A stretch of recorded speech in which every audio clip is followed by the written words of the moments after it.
Ma'am hair fall ఎక్కువగా అవుతుంది, ఏమైనా టిప్స్ ఉంటే చెప్పండి. విటమిన్ డి, ఐరన్ డెఫిషియన్సీ వల్ల హెయిర్ ఫాల్ అయ్యే ఛాన్సెస్ ఉంటాయి. సో డైలీ వెజిటేబుల్స్ గ్రీన్ అంటే ఆకుకూరలు తీసుకోవాలి. ఒక 15 మినిట్స్ సన్లైట్కి ఎక్స్పోజ్ అవ్వాలి. మేడం నా హెయిర్ కూడా చాలా డ్రై అయిపోతుంది మేడం, ఏమైనా టిప్స్ చెప్పరా? సో నువ్వు ఎక్కువగా ప్రోటీన్, omega-3 ఉన్న ఫుడ్ తీసుకోవాలి. సో ఆ ఫుడ్ ఏంటి? ఎగ్స్, నట్స్, ఫిషెస్ అవి ఎక్కువ తీసుకోవడం వల్ల కంట్రోల్ అవుతుంది. మేడం ఇప్పుడు గ్రే హెయిర్ ఎంగేజ్ లోనే వస్తుంది కదా, దానికి ఏమైనా టిప్స్ చెప్తారా మీరు? విటమిన్ B12 డెఫిషియన్సీ ఉన్నప్పుడు అలా జరుగుతుంది. సో ఫుడ్ డైట్ చేంజ్ చేసుకోవాలి. Dairy foods, milk, eggs, nuts అవి తీసుకోవాలి. మేడం నాకు డాండ్రఫ్ ఎక్కువ ఉంది మేడం, ఏమైనా మంచి టిప్స్ చెప్పరా?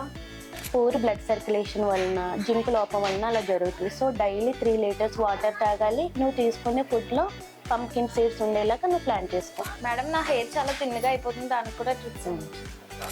హార్మోనల్ ఇంబ్యాలెన్స్, స్ట్రెస్ వల్ల. సో డైలీ యోగా 20 మినిట్స్ చెయ్యి. డైట్ అన్నది మంచిగా ప్లాన్ చేసుకో. Okay ma'am. Thank you.